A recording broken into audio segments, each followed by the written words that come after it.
Hi, I'm Renata, and I guess you could say this story starts with a birthday, mine. But no one showed up, not because they forgot, but because my parents were too busy taking my younger sister to get her hair done. 3 days later, my mom texted asking for nearly $4,000, not for rent, not for bills, but to throw a party, for my sister, for getting a job. I sent them $1 and changed the locks. Then the phone rang. My dad, screaming. And when yelling didn't work, he sent the police to my door. So here's my question. What would you do if the people who raised you were the ones who robbed you blind and then called it love? Rain tapped gently against the apartment window, each drop soft but persistent, like a reminder. The kind that doesn't shout, but lingers. I sat in silence at the edge of my kitchen table, a cheap wooden thing I bought secondhand years ago when I first moved out on my own. It creaked when I leaned forward to light the single candle sticking out of a cupcake I picked up from a grocery store on the walk home. Vanilla, with too much frosting. I didn't even like frosting, but it felt like the kind of thing you were supposed to do. Buy yourself something sweet on your birthday. I lit the candle, just one, 30 tiny years, but only one flame. The glow reflected off a photo propped on the counter behind me. It was the four of us, Mom, Dad, Brielle, and me. A family beach day from maybe 6 years ago. Brielle was laughing in the front, wrapped in a towel like a cover model. Mom had her hand on Brielle's shoulder. Dad stood behind them both, sunglasses on, a beer in one hand. And me? I was off to the side, smiling, but barely, not touching anyone. I used to think birthdays were about love, I whispered to no one. Turns out they were about hierarchy. I glanced at my phone, reflex. Nothing, no missed calls, no texts. I swiped up anyway. Instagram was open to a fresh story from Mom. Brielle, mid-laugh, hair wrapped in foil at some upscale salon downtown. The caption read, "Celebrating New Beginnings." So proud of our girl. I froze. No tag for me, no mention, no delay. Just that. Today was my birthday. Not tomorrow, not yesterday. Today. I stared at the screen until the story looped. Brielle's laugh was frozen in place. A perfectly curated little moment. "Happy birthday to me," I muttered, then tapped my phone screen off. I didn't need gifts. I didn't even need a cake. But maybe a call. Maybe a, "Hey, I know we're busy, but we love you." Something. Anything. Instead, I got a highlight reel of my sister's hair dye. The candle's flame bent in the breeze of the window draft. It danced like it was trying to stay alive for me. I sat there for a long time, thinking about all the birthdays before this. The ones where Brielle forgot. The ones where Mom said, "You're always so mature, Renata. You don't need the fuss." The ones where I ended, up doing the dishes after dinner, while everyone else was in the living room laughing. I remembered covering for Brielle when she wrecked Dad's car in college. I paid her tuition one semester when she lost track of finances. I skipped job interviews to babysit her dog when she was emotionally overwhelmed. They said I was strong, independent, the one who didn't need attention, and somehow I believed that made me lucky. Outside, thunder grumbled, not loud, just enough to rumble the bones of the building. Inside, the candle was shrinking. I watched the wax pool, then collapse into itself. The flame flickered harder now. I didn't move to save it. Let it melt, I thought. Let it disappear like everything else they've chosen to forget. It wasn't anger I felt. Not yet. Just that quiet ache. The kind that makes your ribs feel tight without knowing why. I picked up the cupcake, stared at it, then set it back down, untouched. As the flame finally gave up its fight, the room dimmed. Buzz. I flinched at the sudden vibration on the table. My phone screen lit up. "Mom, we need to talk." I didn't open it, Didn't need to. I leaned back, took a breath that felt heavier than usual, and blew out the candle. The smoke curled upward, then vanished. Darkness. Just me. And the aftertaste of sugar I didn't eat. The candle smoke still lingered in the air like a faint ghost when my phone lit up again, casting a sharp glow onto the now dark apartment. I reached for it without thinking, half expecting some sort of follow-up to Mom's vague, "We need to talk." What I got instead made me sit up straighter in my chair. "We need $3,900 for Brielle's job celebration. You'll cover it this time, right?" That was it. No greeting, no, "Hey, how are you feeling?" Not even a, "Sorry we missed your birthday." Just a blunt transaction request, like I was their personal ATM on autopilot. I stared at the screen long enough for it to dim, then tapped it awake again, rereading the message, once, twice. Maybe I missed something. Maybe there was a joke tucked in there I wasn't catching. Maybe this was a prank, or a mistake, or some weird group chat message that ended up in the wrong place. But no, it was from my mom, to me, on purpose.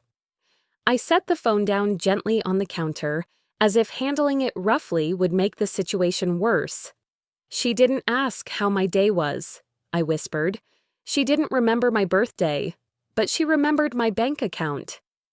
I let out a dry laugh, one of those hollow, too tired to be angry laughs. And for a moment, I just stood there, the light outside beginning to fade into the soft gray of late afternoon, watching my phone as if it might apologize on her behalf. It didn't. I walked to the window and stared out into the street. Seattle rain was consistent, but today it hit different. It felt like background music to something quietly cruel. I thought about all the times they'd come to me. The spring I was 25, wiring money to Dad when the transmission in his truck died. He said it was urgent. "We'll pay you back next month, sweetheart." They didn't. The fall I sent Brielle a rent check when she got scammed by her roommate in LA.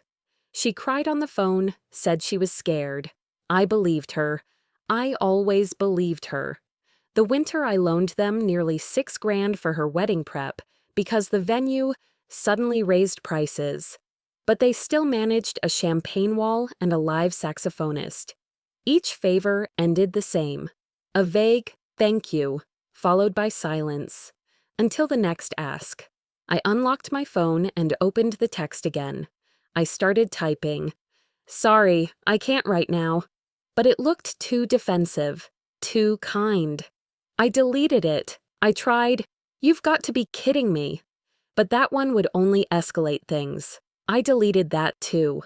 Then I just stared at the blinking cursor. My thumb hovered. My pulse thumped behind my teeth. Finally, I typed, "Sure." Then I opened Venmo. Amount $1 message. Congrats. I hit send. The swoosh sound was barely audible, but to me it sounded like a door closing, quiet, final, irreversible. A minute passed, 2.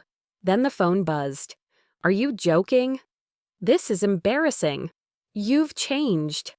I tilted my head slightly, reading, "That last one again. You've changed." This time, I let the smile come. Not wide, not smug. Just real. "Finally," I said, setting the phone down. The apartment was quiet, just the light hum of my fridge and the rain tapping the windows like it was trying to get in. I glanced back at the kitchen counter. The stub of the birthday candle was still there. The wax had cooled and hardened, solidified into a tiny frozen spill.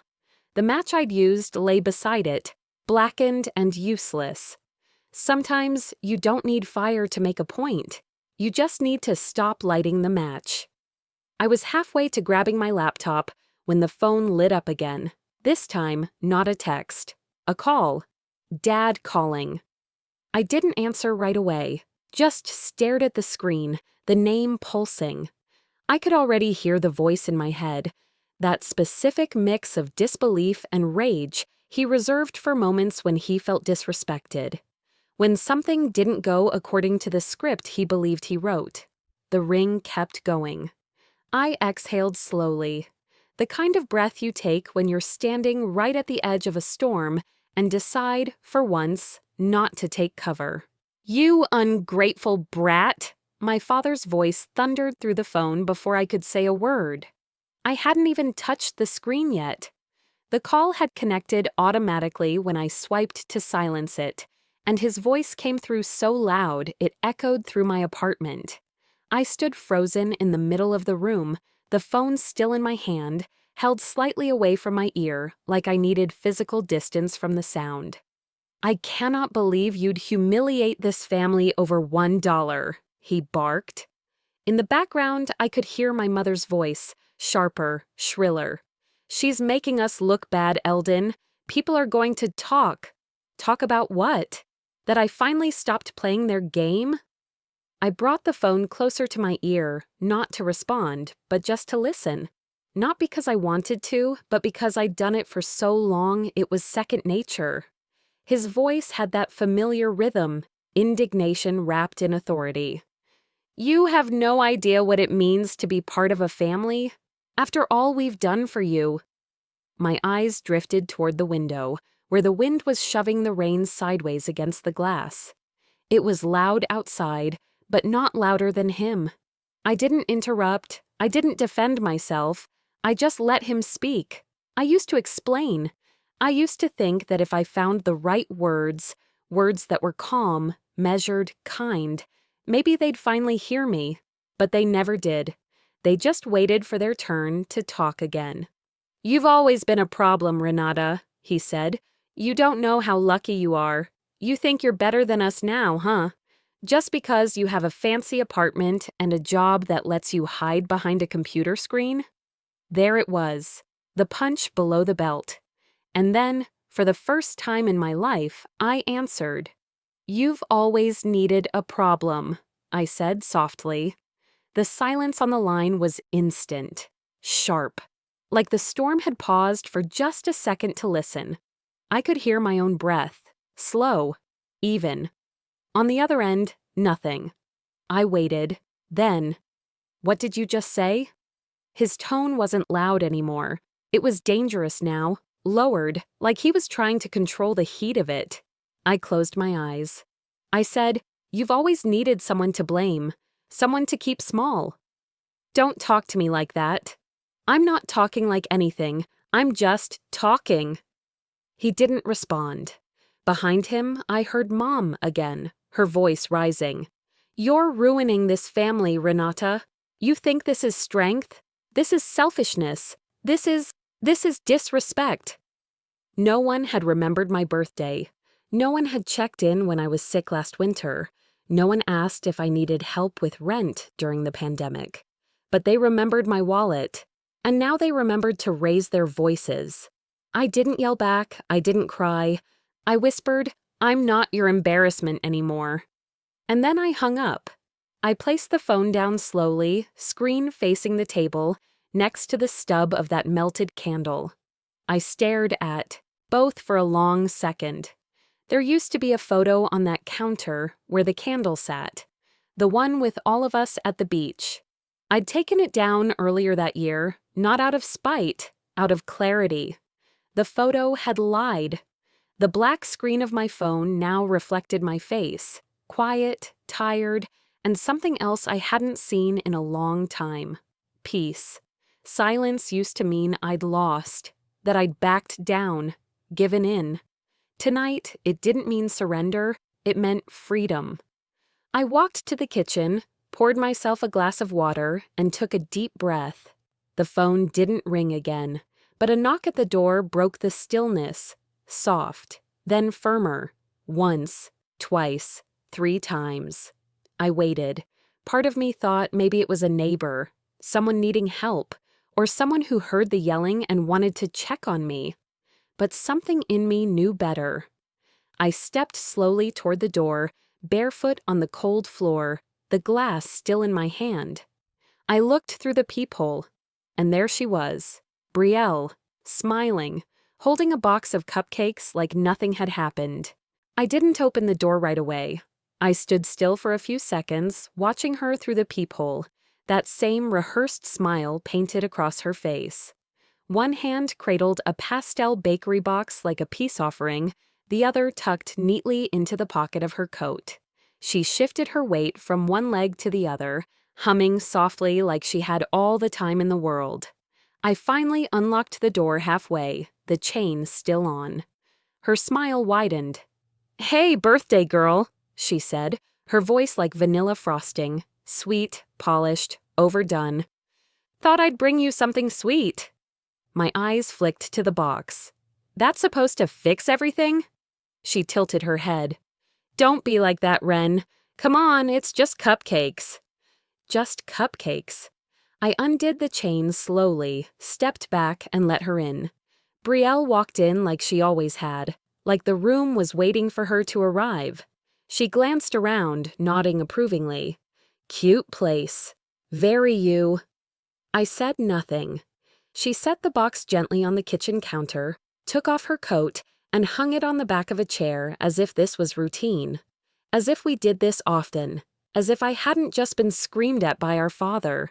"I like the new throw pillows," she said casually, running her fingers across the fabric. "You always had an eye." Silence stretched thin between us. She finally broke it. "Mom said you were overreacting." I turned to look at her. "Did she say why she skipped my birthday?" Brielle shrugged, like we were discussing the weather. "You know how schedules get. Hair appointment ran long, traffic. Besides, you're not really into big celebrations, right?" "Right." I didn't answer. I didn't need to. The way my jaw tensed probably said enough. She moved toward the fridge and opened it without asking, like it was hers too. Grabbed a bottle of sparkling water, twisted the cap, took a sip. "You've always been so sensitive, Ren," she said, as if stating a known fact. "Mom just doesn't want drama." I nearly laughed. Drama? That was her specialty. I got dragged into it only when I said no. "She said you sent them $1, Brielle continued, eyes widening like she couldn't believe it. "That's cold, even for you." I crossed my arms. "I figured it matched the warmth I got on my birthday." Brielle blinked, the first crack in her composure showing. But it vanished just as fast. She leaned against the counter, tilting her head. "Look, I didn't come to fight. They're just worried." "About me?" "No, about how things might look if you start telling people what's been going on." There it was, the reason she was here. Not guilt, not concern, not love. Image. I walked over to the counter, opened the cupcake box. 12 perfectly frosted cupcakes. Lemon, chocolate, red velvet. All untouched, all unlabeled. "Nothing with my name on it," I muttered. "What?" "Never mind."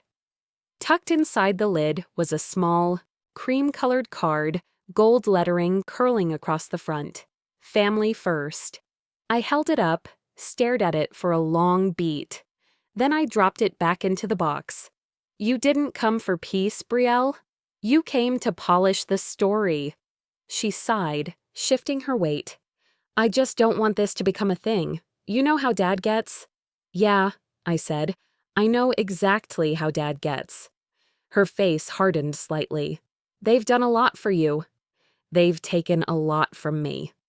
She didn't respond to that. Instead, she picked up her coat, slid it back on slowly. "You don't have to be so cold about it. It's just a misunderstanding." No, I thought. It's a pattern. And I'm finally seeing it for what it is. She grabbed her purse, adjusted her scarf. "Well, enjoy the cupcakes. They're from that place you used to love." Used to. I didn't walk her to the door. I didn't say goodbye. She let herself out. I waited until I heard the elevator ding before I moved. The box sat on the counter like a dare. I stared at it for a long time, the pastel colors clashing against the dark kitchen tile.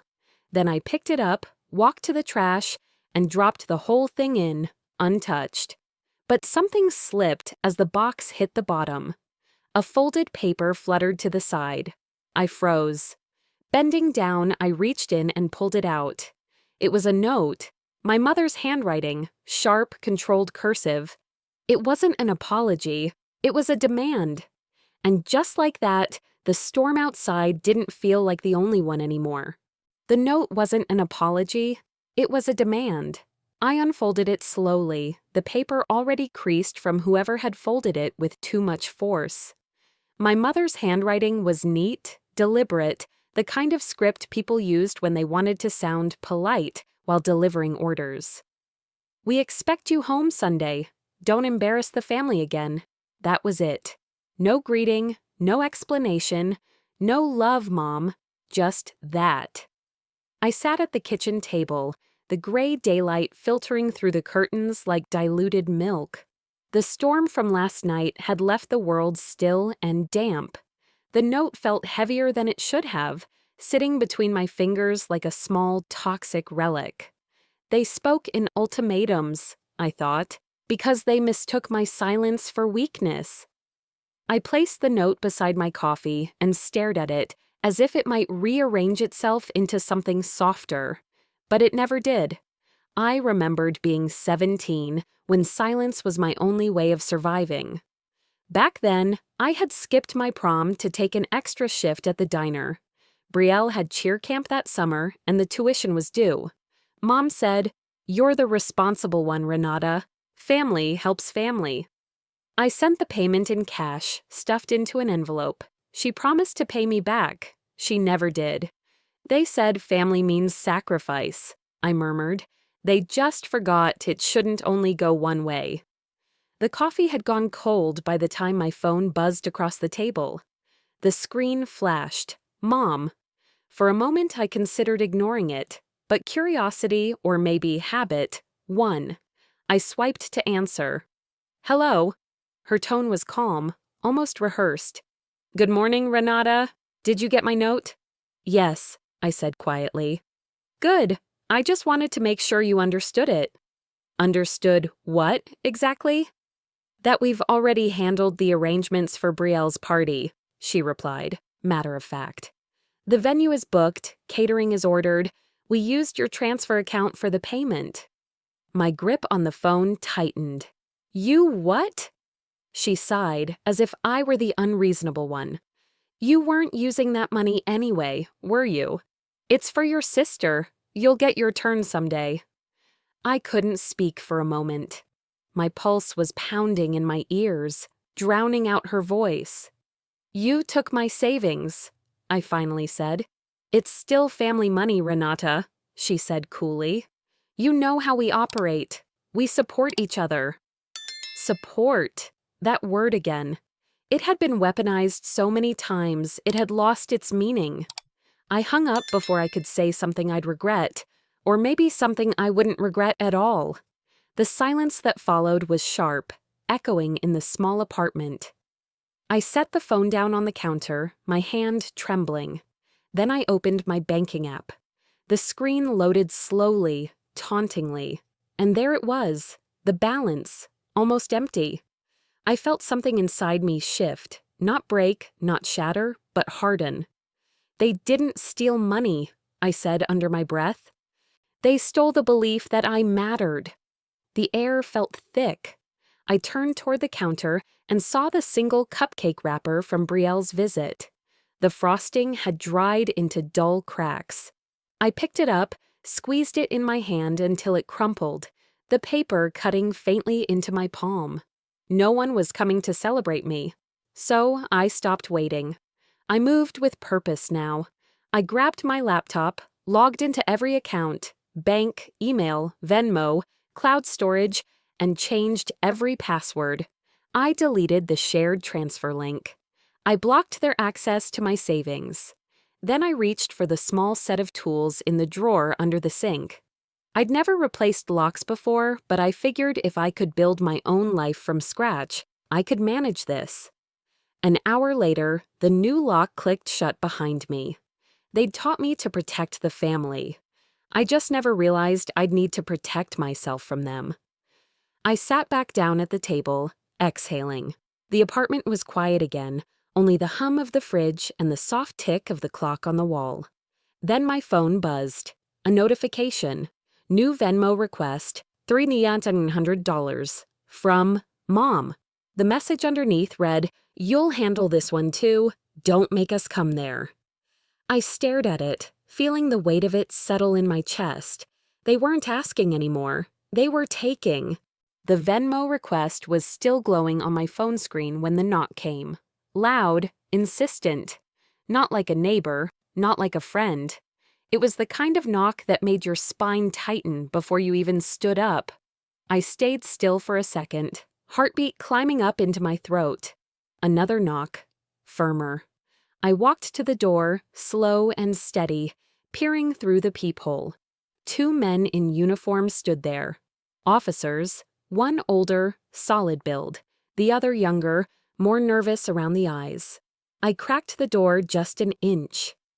"Are you Renata Lowell?" the older one asked, his tone neutral but not exactly friendly. "Yes?" I answered carefully, not opening the door any wider. "We've had a report of financial theft." For a second, I thought I'd misheard. "Excuse me?" The younger one held up a tablet.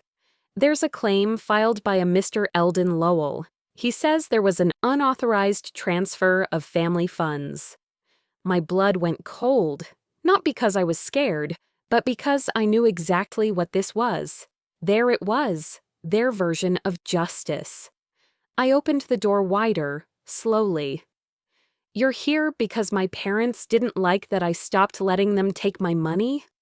The older officer stiffened slightly. "Ma'am, it's a civil matter, but we are required to investigate." I turned, walked calmly to the counter, and picked up my phone. "Let me make this easier." I opened my banking app and held it up. "This account's in my name, has been since I was 19. Every deposit, every cent, mine." The younger officer leaned in, studying the screen. He glanced sideways at his partner. "Looks legit." I could feel my hands shaking, but I forced them still. "Let me guess. They told you I stole from them, but what they actually mean is I stopped paying their bills." "We see this kind of thing all the time," the older one said. "Families mixing money." "Families mix money. Abusers mix guilt," I said flatly. "There's a difference." My phone buzzed. Again. "Dad." I didn't hesitate this time. I answered, put him on speaker, held it up like I was airing out laundry. His voice roared through the room. "You think you're smart? You embarrassed us. After everything we did for you, the least you could do was give back what you owe." I didn't blink. "What I owe? You mean the years?" He didn't answer. The older officer frowned, then shifted his weight, clearly starting to understand. The younger one stepped back, his face tightening with discomfort. I took a breath. "My money, my name, my locks, my life, none of that belongs to you anymore." Silence on the other end. I ended the call. Neither officer said anything. They didn't need to. The whole room felt thick with something unspoken, a truth too awkward for protocol. I walked to the threshold, one hand on the knob. I didn't slam it, didn't make a show. I just closed the door, quietly, deliberately. I used to think closing a door was rude. Now I knew. It was survival. I leaned against the frame, listening as their steps faded down the hallway. The tension in my shoulders eased just enough for breath to return to my chest. Behind me, the old burnt candle still sat on the counter, untouched since the night of my birthday.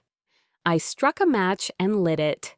Not for tradition, not for nostalgia. This time, I lit it for me. It wasn't a birthday candle anymore. It was a promise to never go back, to never give in, to finally stop being the daughter they thought would always say yes. The flame flickered once, then held steady.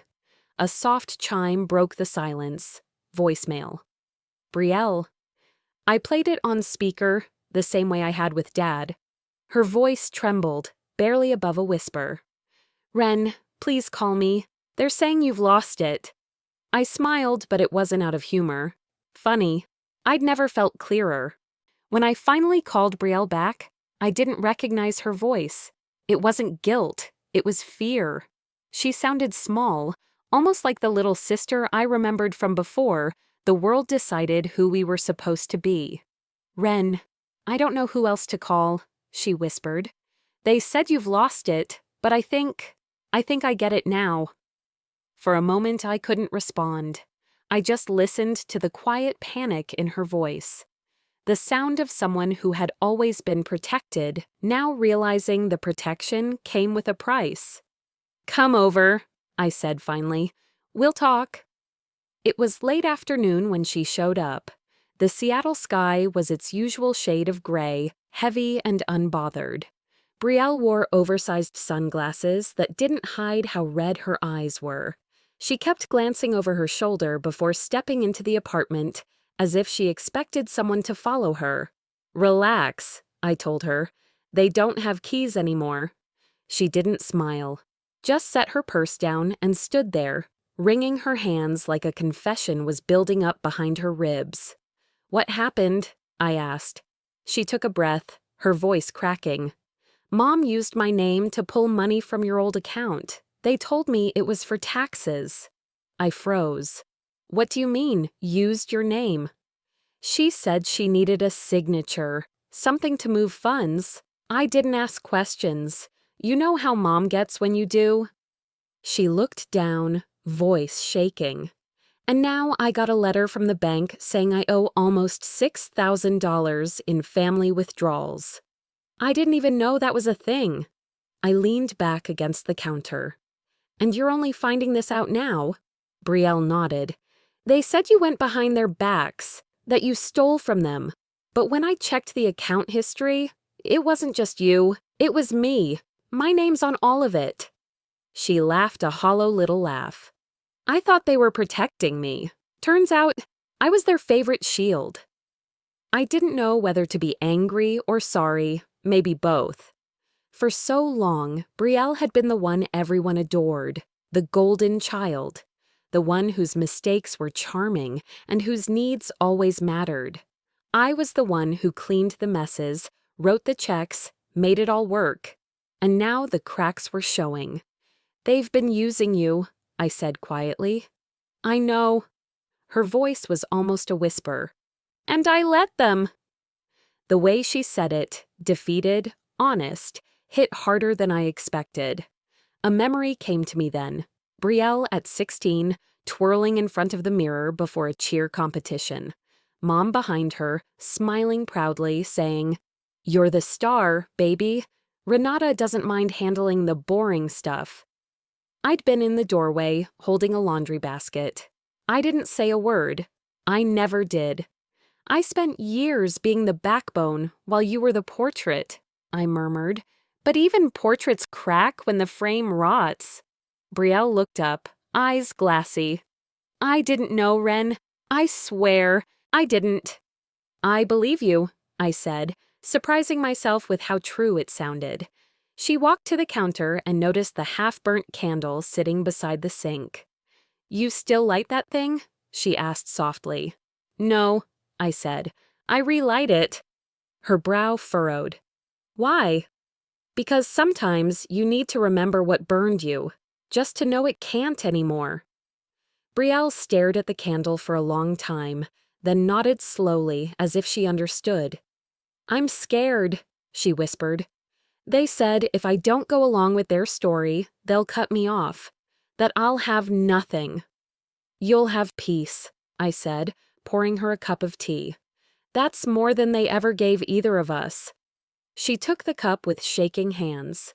"You make it sound easy." "It's not, but it's possible." For a long while, neither of us spoke. The rain outside started again, tapping lightly against the windows like it was trying to fill the silence for us. Then I stood, walked to my desk, and pulled out a folder. Thick, organized, deliberate. Brielle watched me, eyes narrowing. "What is that?" "Proof," I said simply. She hesitated. "Proof of what?" I set it in front of her. Inside were screenshots, statements, signatures, all of it leading back to the same names, Eldon and Lorraine Lowell. And a plan, I added. She looked at me like she wasn't sure whether to be relieved or terrified. I met her gaze, steady and calm. If they wanted a war, I'd make sure the truth was the loudest weapon. Brielle swallowed hard, nodding slowly. For the first time in years, we weren't rivals. We were sisters. And for the first time ever, we were on the same side. By Monday, the family name would mean something very different, especially to them. Brielle drove. I sat quietly beside her, staring out the window as rows of identical houses passed by, each one pretending to be a home. The closer we got, the tighter my chest became, not from fear, from clarity. The house on Willowbend still had the same blue shutters, same fake stone pathway I'd laid as a teenager in the rain because Dad refused to hire help. The same porch I used to decorate every Christmas with pine garlands and silent hope. "You sure about this?" Brielle asked, her voice small. I didn't answer. I opened the car door and stepped out.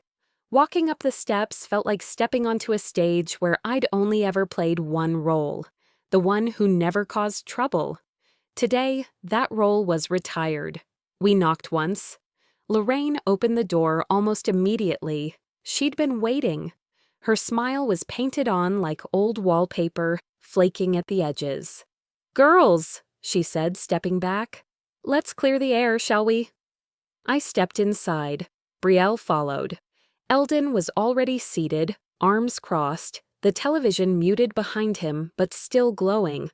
And in the corner, on the recliner, sat Mr. Grayson, a longtime neighbor and family friend. Neutral ground? Hardly. But that wouldn't matter. I sat down calmly and placed the folder on the coffee table. Eldon didn't even look at it. Lorraine hovered, still trying to control the mood. "We just want this behind us. There's no need for escalations." I looked directly at her. "Then let's be honest, for once." She blinked. "Renata—" I opened the folder and began pulling out the documents. Printed screenshots, email trails, bank statements, Brielle's tax records with forged routing numbers. All in color, all in order. "This," I said, "is a pattern, not a misunderstanding." Eldon leaned forward just enough to glance at the first page, then back again, jaw tight. "Where did you get these?" Lorraine asked, a thinness creeping into her tone. "From the cloud," I said, "the one you never learned how to log out of." Silence. I turned to Brielle, who was gripping her tea like it was the only thing keeping her anchored. "You want to show them your part?" She nodded, pulled her own folder from her purse, copies I'd made for her to keep. Her hands trembled slightly, but her voice held. "This account," she said, pointing. "You used my name. You told me it was for taxes, but it was for transferring money out of Renata's savings into a shell business that doesn't exist anymore." Lorraine finally dropped the act. "You don't understand how family works. We do what we must to survive." I stared at her. "Survive off me?" Eldon's fist hit the table with a dull thud. "You're tearing this family apart." I didn't flinch. "No," I said. "You did that. When you chose favorites, when you lied, when you signed my name to debt you had no intention of paying." Brielle's voice cut in, clear, firm, and final. "And when you used me to cover your mess." The room cracked open. That was it. The moment. Not dramatic, not loud, just final. Lorraine's smile disintegrated. Eldon stared at Brielle like she'd betrayed a secret code. Grayson leaned forward slightly, eyes moving over the documents. "You know this is criminal, right?" he said, his voice calm but direct. Neither of them answered. I reached into my bag one last time, pulled out a small glass candle, half burnt, still scented faintly of vanilla. I set it in the middle of the table and lit it. The flame danced, tiny but defiant. "You forgot my birthday," I said, "but you'll remember this day." Smoke curled gently upward. Eldon moved toward the papers, reaching, but I slid them away. Grayson stood now, uneasy. "You might want to talk to someone, Eldon. Legally." I stood up slowly, folding the folder closed. "I'm not staying for dinner. I already ate." Brielle followed without a word. At the door, I turned back for just a moment, their faces frozen in a mixture of denial and dread. And then I blew out the candle. The smoke hung there for a second, like something unspoken. They taught me silence was weakness, I thought. Today, it was the sound of them losing control. We walked out together. This time, the house didn't feel like home. It felt like history. The silence didn't last long. Guilt has a way of calling back, especially when it's scared. 3 days had passed since Tacoma. The air in my apartment felt lighter, the kind of stillness that only comes when the chaos finally runs out of places to hide. Sunlight slipped through the blinds, scattering over the coffee table, soft and forgiving. For once, there was peace. No phone calls, no yelling, no demands. Just quiet. Then came the knock. Not loud this time. Careful, almost polite. The door I thought I'd closed for good never learned to stay quiet. When I opened it, she was there, my mother, standing stiff in a gray coat, clutching her purse like a lifeline. Her hair was perfect, her lipstick too bright for morning light. The same performance, different stage. "Can I come in?" she asked, already stepping forward before I answered. I moved aside, wordless. She scanned the room the way people do when they're searching for weakness. Her gaze landed on the empty candle jar on the counter. "You've redecorated," she said. "Something like that," I replied. She sat down at the kitchen table, smoothing her coat, crossing her legs. "You made quite a scene the other day," she began softly, her tone rehearsed. "But it's not too late to fix it." I leaned against the counter. "Fix what? The truth?" Her voice sharpened just slightly. "You always twist things, Renata. You've humiliated this family. The least you can do is tell people it was a misunderstanding." There it was. The script. The same one I'd heard my entire life, just with different stage directions. "Is that why you came?" I asked quietly. "Not to apologize, but to ask for a favor?" She sighed dramatically. "We gave you everything. You were never deprived. You always had food, clothes, a roof over your head." "You mean survival," I said, "not love." Her hand tightened around her purse strap. "Do you really want your father to have a record? He's old, Renata. Think about what this will do to him." I looked at her, the woman who had taught me how to hold shame like a family heirloom. "You're worried about his record," I said, "but not about what you've done to mine." Her eyes flashed. "You're being cruel." "No," I said softly, "just honest."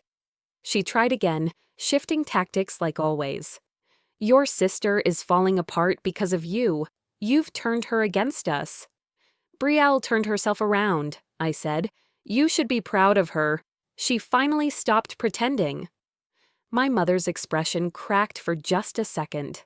Something raw flickered there, then vanished. She stood abruptly, pacing. "You never could see the big picture. We did what we had to do for this family." I straightened up. "You didn't raise me to be kind," I said, voice calm. "You raised me to be quiet. And that's not the same thing." That stopped her. Her lips parted, but no words came out. For the first time, she looked small. Not because she was weak, but because I'd stopped shrinking. The silence stretched between us. Then her gaze drifted again toward the counter. The candle melted flat into itself. I walked over, picked it up, and handed it to her. "You can keep this," I said. "It's the last thing of mine you'll control." She hesitated, staring at the lump of wax like it was something alive. What's that supposed to mean? It means you don't get to rewrite this story anymore. She pressed her lips together, muttering something under her breath, too soft to catch. Then she turned, opened the door, and left. The click of the latch was quiet, final. No echo this time. I stood there for a while, hands still on the doorknob, breathing in the quiet. Sometimes you don't get an apology, you just get peace, and that's enough. The phone buzzed on the table. Brielle. I told them I'm done too, she said when I answered. Her voice trembled, but there was something lighter in it. I blocked their numbers. I couldn't do it anymore. I smiled faintly, looking out the window. The clouds had cleared, and the city below glowed gold in the late morning light. Good, I said. Let's both start over, just not with them. There was a pause on the line, a shared breath of freedom. You think we'll ever stop feeling guilty? She asked. Maybe not, I said. But at least now it'll be our guilt, not theirs. After she hung up, I sat at the table for a long while, the sunlight shifting across the floor. They say family is forever, but so is self-respect, if you fight hard enough to find it. I reached into the drawer, pulled out a new candle, clean, white, untouched. I set it on the table and struck a match. The flame flickered to life, soft but steady. This one's not for them, I whispered. It's for me. The smoke from the burnt wick rose gently, curling into the air like an exhale that had waited years to escape. The first candle was for belonging, the last one, for freedom.